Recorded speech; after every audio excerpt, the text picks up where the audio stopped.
皆さんこんにちは。ライブ 2D モデラー兼バーチャル YouTuber の神仏ひものです。ライブ 2D マスターへの道第7回目となる今回はブレンドシェイプのお話をします。皆さんブレンドシェイプって知ってますでしょうか？これがね本当にすごいですよ。最近追加された新機能なのでぜひぜひ皆さん楽しみにしていてください。それでは早速いきましょう。どうぞ。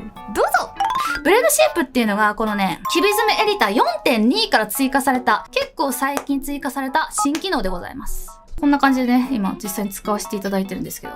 ブレンドシェイプがね、何に使えるかっていうと、一番簡単なのは紙揺れです。端的に言うと、このブレンドシェイプの何がすごいかって、今までさ、パラメータって2種類以上紐付けたらめちゃくちゃ管理が大変だったじゃん。無限に紐付けられるようになっちゃったっていう話なんですよね。これブレンドシェイプどうやって作るかっていうと、パラメータ作るときに新しくね、チェック項目ができてるんですよ。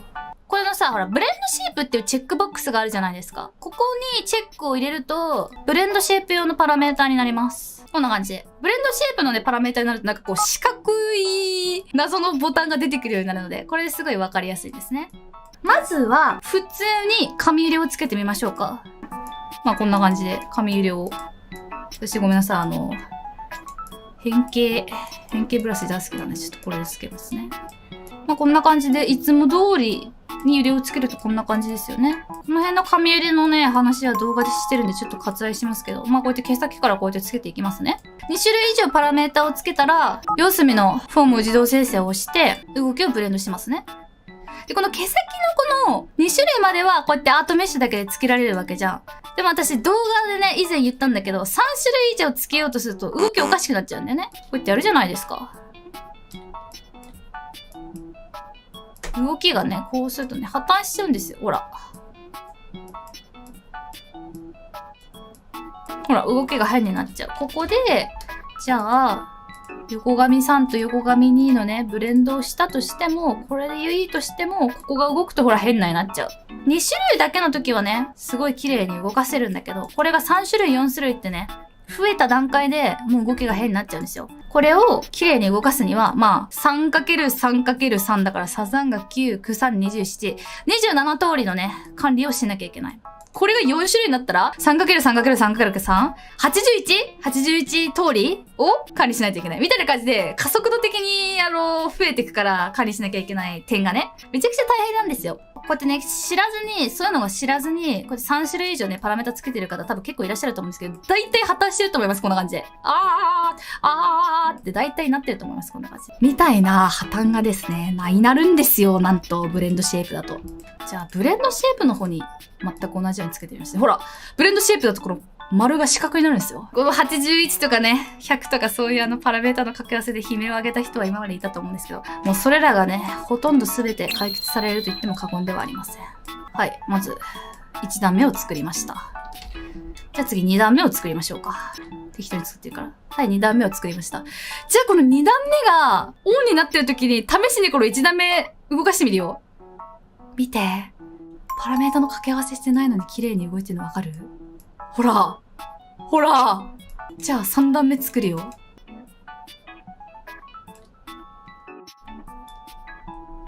3段目作ったら、ほら動く。何もしてないのに掛け合わせを勝手にしてくれる。4段目もいっちゃいますか。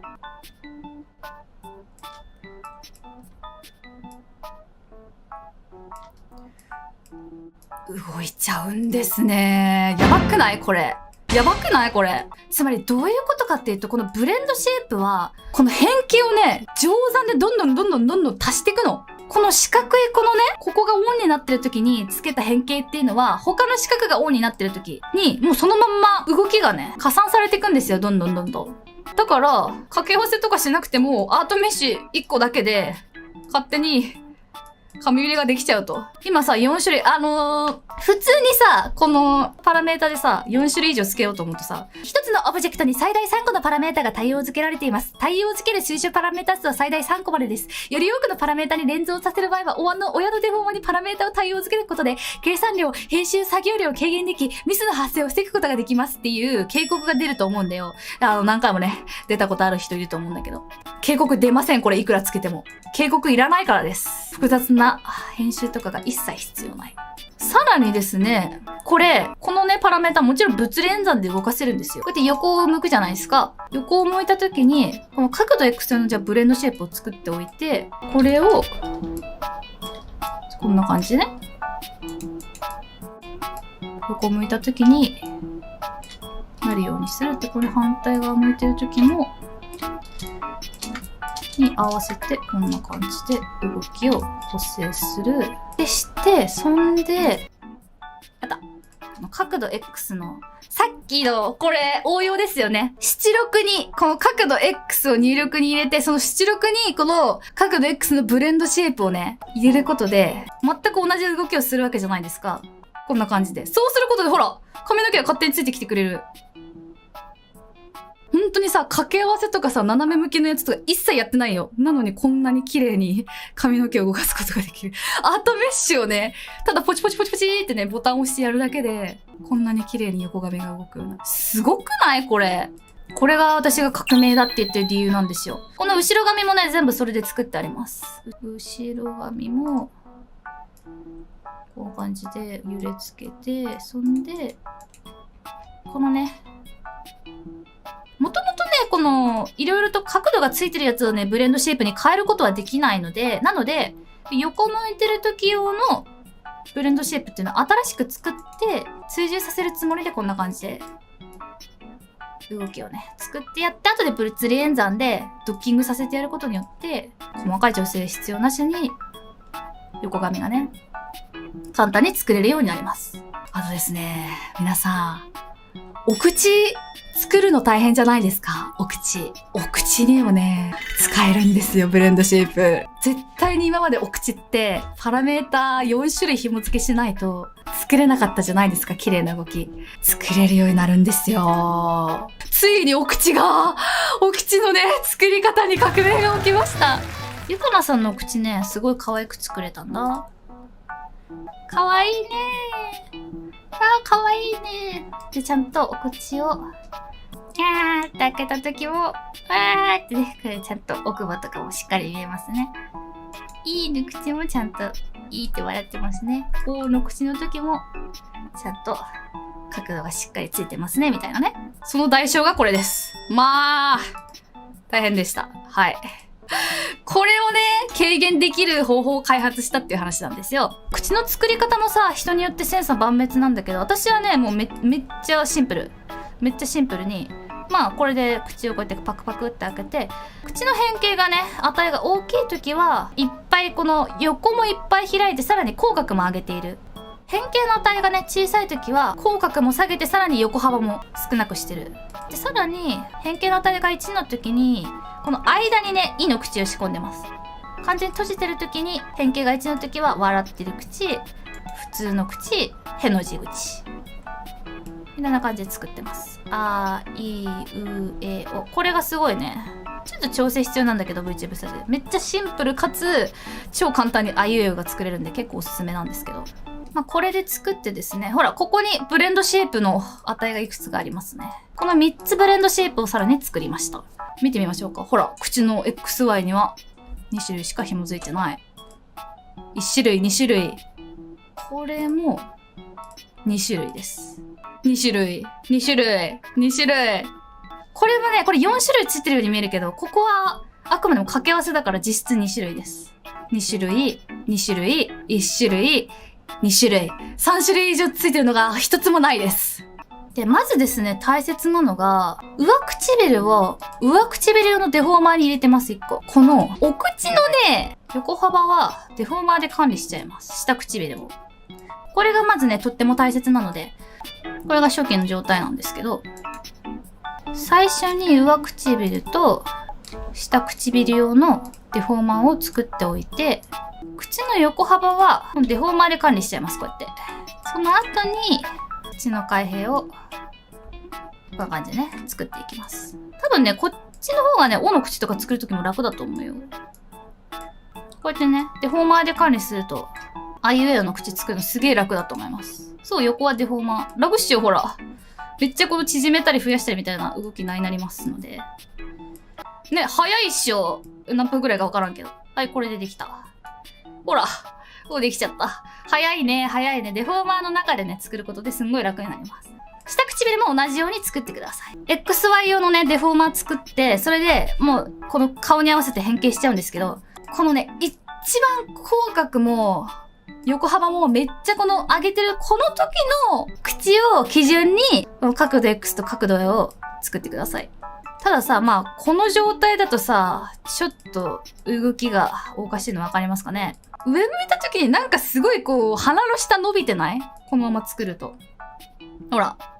下の口はまあ可愛いじゃん。上向いた時なんかすごい、口がなんか、はやーみたいな感じになってない？おの口とかひどいもんじゃん。ほら、本当はさ、おの口もっとこの鼻に合わせてさ、綺麗になっててほしいのにさ、全然その鼻に合わせてないから、なんかすごい、口が奥まってるように見えるよね、めちゃくちゃ。あんまり綺麗に見えないよね。この口の時に綺麗に見えてても、おの口の時にすごいなんか、バーみたいなね、感じになっちゃうわけよ。これを、今までは、この口の変形にね、この角度 XY の変形に、この、口の変形のね、これのパラメータもつけて全部手動で調整してたんだけど、それがいらなくなるっていう話なんですね。上向いた時にさ、ここがすごい間延びしちゃってるじゃん。上唇の部分がすごい間延びしちゃってるじゃん。ここがさ、もっとさ、こう上にこうやってなっててほしいわけよ、こうやって。皆さんもさ、自分でお口あーって開けて上向いてわかると思うんだけど。喋れない。上向いたらわかると思うんだけど、上をね、大きく向いた時って、上唇ってすごいこの上向きのアーチをね、こんな感じで上向きのアーチを描かなきゃいけないわけですよ。それができてない。かといって、これをなんか手動でね、こうやってやっちゃうと、今度ね、お口閉じた時になんかほら、変な感じになっちゃう。さあ、ここであれです。ブレンドシェイプが出てきます。さっき作ったこの、お口のさ、横幅を管理するために作ったこの、上唇用のデフォーマーがありますね。このデフォーマーにですね、ブレンドシェイプ上っていう新しくブレンドシェイプ用のパラメータを作ってください。これをですね、最小0、最大1で大丈夫です。デフォルトを1にしてください、これ。最小0、最大1、デフォルト1にしてください。どういうことかというと、こうやってね、元に戻った時も必ずこのブレンドシェイプが常にオンになってるようにしてください。この緑色の四角のところにちゃんとね、点が来るようにしてください。この間延びしているこのお口をですね、これをブレンドシェイプのこの上って書いてある、ブレンドシェイプ上をオンにして、このデフォーマーを使って、この上唇の膨らみを少し表現します。ただね、この状態で、この唇のね、このブレンドシェイプ上をオンにした状態で、ちなみに、ちょっとおの口がすごい、めっちゃ、ちっちゃくなっちゃう。これちょっと許してください。この状態ちょっと下に下げてみるね。下げたらね、戻らないんだよ、これ。下げても戻らないんですね、これ。完全に上段で動きつけてるから、下げたらね、動き戻らないんですよ。ただですね、この時に活躍するやつがありまして、ここにブレンドシェイプの重みの制限設定っていうのがあるんですね。ここに今、あるブレンドシェイプ上という対象のパラメータがあります。で、じゃあ角度 Y を動かした時に、上以外の時は、ちょっとこのブレンドシェイプをオフにしてほしいと。これ角度 Y をここにしますね。そんで、角度 Y が、プラス30の時以外は、オフになっててほしいと。で、折れ線2を選びます。これ追加します。そうすると、角度 Y が0の時、そしてマイナス30の時は、重みが0になります。動きません。角度 Y が30、全く上に行った時だけ、一番上に行った時だけ、100% になります、ブレンドシェイプが。さあ、この状態で動かしてみましょうか。戻るんだなぁ。すごくないこれ。やばくないやばくないこれ。ほらー、ちゃんと。で、これわかる？この角度 X 向いた時もちゃんとそれに合わせて、この上唇の丸みがそのまんま表現されるんですよ。めっちゃ可愛くない？最強でしょこれ。これ今すごい可愛いじゃないですか。この口閉じた時にちょっと変な感じになっちゃうんですよ、こんな感じで。口閉じた時変な感じになっちゃうから、もう一回これブレンドシェイプの重みを開いて、今度はお口のね、お口の開閉も入れましょうか。ここはちょっと直線2の方がいいかな。いや、ここも倒れ線2にしとくか。で、さらにですね、この閉じている口も少しちょっと間延びしてるじゃないですか。今度は上唇と、あと下唇も動かしてるから、下唇も選択して、今度はブレンドシェイプ閉じっていうのを作りました。これもう一回、点つけます。閉じてる時のお口を、ちょっとね、もうちょっとこう、上にキュッてやりたいわけよ。皆さん、お口を閉じたまま、上を向くとわかるんですけど、お口のね、このラインがね、やっぱ上にちょっとアーチを向くんですよ。時も、ちょっとここがすごいキュッてなっちゃってるけど、ここはちょっと後で直すね。で、これも、このまんまだと、上向いた、こう、下向いた時もそのまんまになっちゃうから、これでブレンドシェイプのままに設定で、今度はね、ブレンドシェイプ閉じを選択して、角度 Y を、あった。これも、角度 Y がね、30以外の時はオフにするようにしたい。このブレンドシェイプの上の設定を入れると、閉じた口も、こんな感じで上向いた時に、キュッてね、上向きになるんですよ。かわいいでしょ？かわいいでしょ？で、このキュッて上向きになった時の口はね、これ閉じてる時は可愛いんだけど、やっぱ開けるとちょっとね、変なになっちゃうから、閉じた時もちょっとね、口の開閉は、口の開閉ね、1にした時はね、ちょっと設定してほしくないから。こんな感じでね、開けた時の口が可愛くなる。これでもう、上向いた時の口は完璧ですよ。ちょっと、おの口がなんかすんげえ変だったから、ちょっとここだけ直していい？どうしたお前みたいな。お、大丈夫かって。大丈夫かみたいな口になってる。ちょっ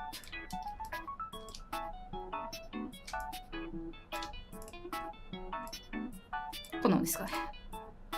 で、こんな感じでさ、おの口調整したじゃん。ほら、このまま調整したやつをさ、そのままさ、設定できるんだ。やばくない？ここの幅を変えたら、それがそのまま、そのまま残るんですよ。やばくないですか？これで、おの口も可愛くなったね。これで、上向いた時のお口は完璧です。あとは横向いた時ですね。横向いた時、おの口元の状態だとこんな感じなんですよ。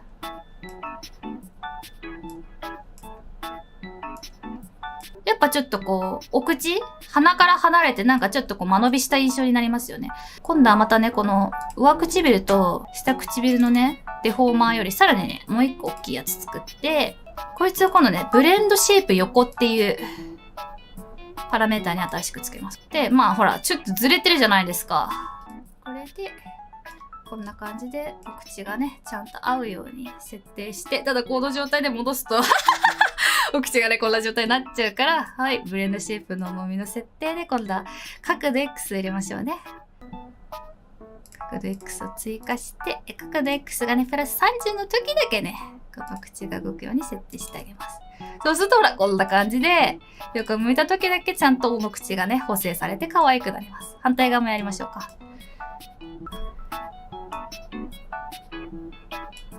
まあ、戻すと、はい、またこうなってるんで、よいしょ。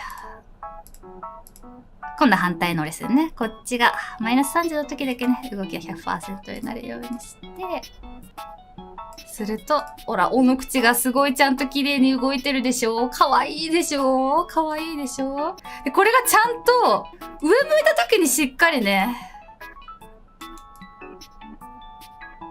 わかるかな？ちゃんと上向いた時にしっかりこのおの口が鳴るようになってるんですよ。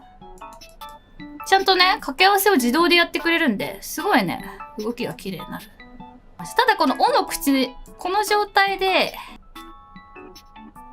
口を変えるとほら、このね、口の変形をさ、値変えるとほら、すんごい顔がめっちゃこっちに口がいってるようになってるじゃん。右側にめっちゃ口がいってるじゃん。こういう場合もブレンドシェイプの重みを使って、今度はここに口の変形を入れます。で、直線の3かな。マイナス1の時、おの時だけね、すごい設定が効くようにしたいから。そんで、反対側も口の変形を入れると。よいしょ。こうすることで、ほら。口の変形がマイナス1の時だけね、唇横の補正が効くようになる。どの角度で、どの口してても可愛い口になると。今ね、下向きの顔そんなに設定しないけど、やりたかったら下向きのね、お口もこんな、今やったみたいなの調整すればいい。大見設定がめちゃくちゃ重要です。これが、今のね、この可愛いお口ありますね。これブレンドシェイプなかったらどんな感じかっていうと、こんな感じ。ほら、全然違うでしょほら全然可愛くないでしょこれを全部オンにしてあげることで、こんな感じ。で、これさっきさ、デフォルトの値を1にしたじゃん。だから、いじらない限りずっと1にあるから、ちゃんとね、ずっと補正が効いた状態になってるんですよ。だから私デフォルト状態1にしてくれって言った。あくまでもこれは補正、いじらない。とプラス1にある状態。今喋りながらだったけどさ、喋りながら説明しながらでもかなりお口の補正早かったっしょ。多分下とかね、下ペロとか、あと角度 X の補正とかもね、なんなら結構これでうまくできるんじゃないかななんて思いますね。もう無限の可能性を秘めてます。何でもできます。ただ、一つ注意してほしいのが、あくまでも掛け合わせなんで、ブレンドシェイプがあんまりうまく使えないものもある。例えば、アートメッシュとワープデフォーマーにしか使えません。回転デフォーマーにはつけれません。これにね、つけようとしても、ほら、見えないと思うけど、ブレンドシェイプを設定できないオブジェクトが選択されてますって言われちゃって、できないので回転デフォーマーにはつけられません。あくまでこの形をなんかブレンドするみたいなね、そういう意味合いが強いので、回転デフォーマーにはつけられないのと、あとなんかその、角度につけられないかみたいな話してる人いたじゃん。多分ね、厳しいと思うんだよね。例えばだけど、これの角度ちょっと言って、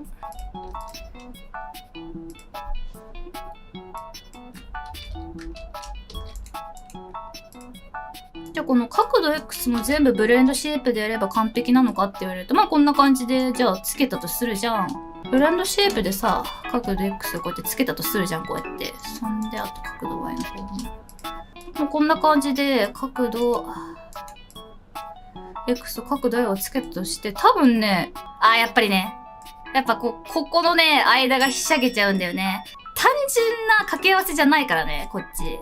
ここはね、掛け合わせた後に顔の角度っていうのは調整が必要だから、角度 X、Y はブレンドシェイプでやるとこんな感じでひしゃげちゃう。これがね、多分純粋ね、4隅の形状自動生成した時の状態なんだけど、この状態だとね、多分ひしゃげちゃうから。じゃあ、4隅じゃあ、いじろうかなってやるじゃん。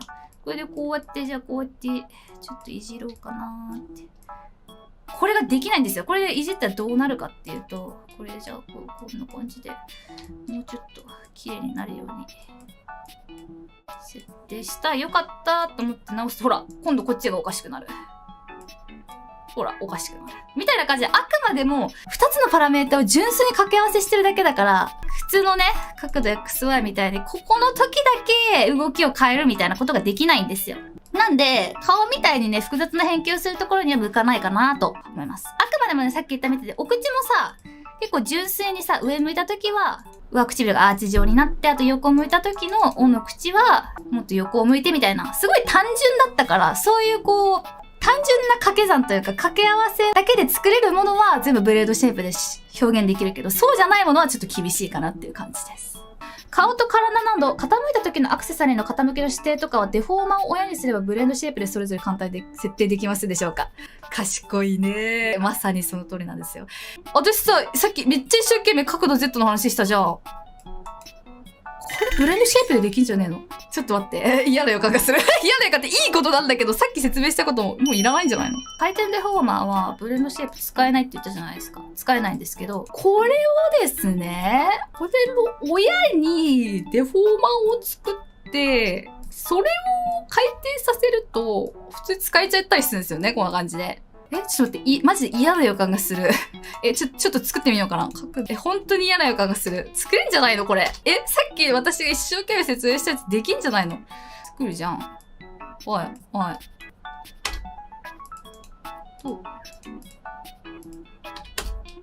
こうでしょ？で、こうでしょ？重みの設定で、角度 X と角度 Y でしょ？できてるんじゃねこれ！ちょっと待って。いけんじゃないこれ。嘘いけんじゃないのこれ。多分ね、これ4つ必要だ、ブレンドシェイプ。このめっちゃ私がさっきまでさ、頑張って説明してた物連鎖していらないんじゃないの？いけてるね、いけてるね。はいはいはい。そんで、次こっちが、こうなるようにして、今度これ、上下の時、角度 X がこっち向いてる時で、角度 Y が、今度、こうか。折れ線がこうなってる時。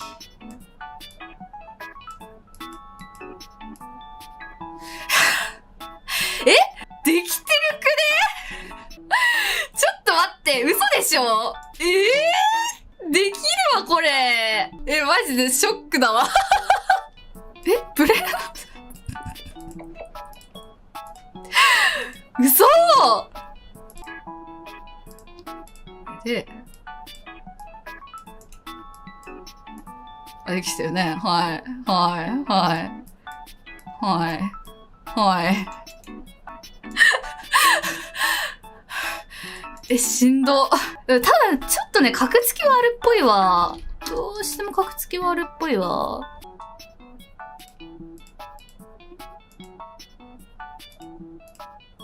こうと、こうと。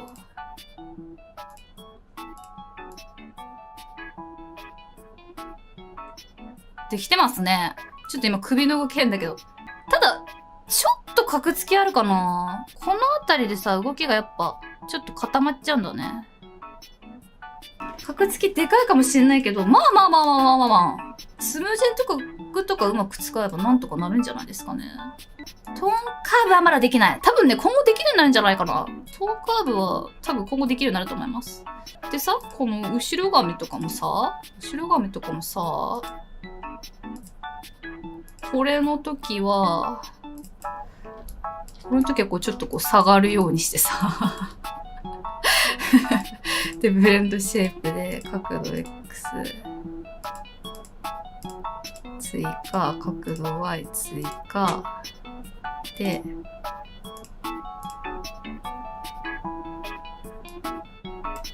今度こっちの時はこうなるようにして、角度 X 追加、角度 Y 追加で角度 Y はこうして